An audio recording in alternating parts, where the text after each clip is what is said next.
নমস্কার বন্ধুরা, কেমন আছো? গরমে পটল আলু দিয়ে রুই মাছের ঝোল। কি মশলা দেব তোমরা দেখো। আদা, টমেটো, পেঁয়াজ, ধনে, কাঁচা লঙ্কা, জিরে। মাছ আগে থেকেই ধোয়া, তাতে লবণ দেব, সামান্য হলুদ গুঁড়ো দিয়ে ভালো করে মাখিয়ে নেব। গরম তেলে সামান্য লবণ দিয়ে নেড়ে চেড়ে নেবো যাতে মাছগুলো না লাগে।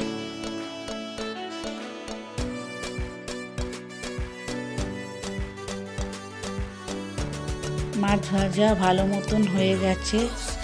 ওই তেলের মধ্যে পটলগুলো আগে ভেজে নেব।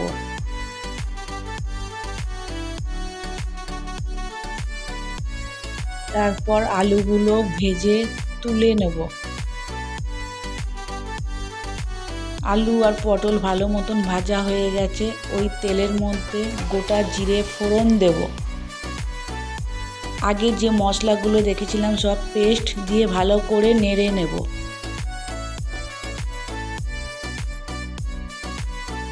সামান্য লবণ, হলুদ দিয়ে ভালো করে নাড়ব। মশলাটা ভালোভাবে কষানো হয়ে গেছে। এবার একে একে পটল আর আলুগুলো আগেই ভেজে রেখেছিলাম ওইগুলো দিয়ে ভালো করে মশলার সাথে কষে নেব।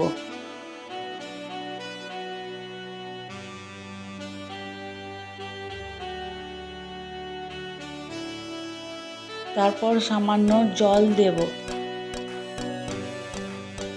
এবার ঝোলের মধ্যে মাছগুলো একে একে দিয়ে দেব। রুই মাছের পাতলা ঝোল রেডি।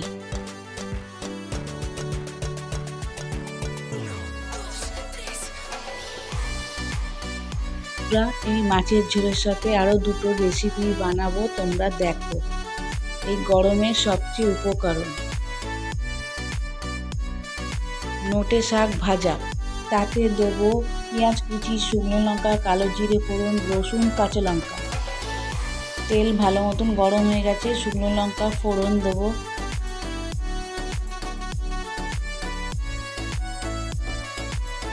আর দেবো কালো জিরে, রসুন কুচি, পেঁয়াজ কুচি।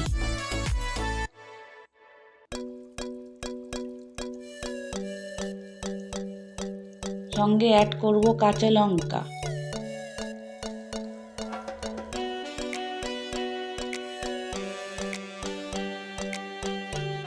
ভালো মতন ভাজা হয়ে গেছে। নোটে শাকগুলো দিয়ে নাড়ব। সামান্য লবণ, হলুদ গুঁড়ো, আর শেষে সামান্য চিনি দেব।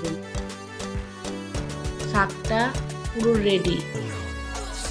বন্ধুরা, কেমন লাগলো? আর বানাবো নিম পাতা ভাজা। পাতাগুলো ভালো করে ধুয়ে ছাড়িয়ে নেব। তেল গরম হয়ে গেলে আস্তে করে ছেড়ে নেব।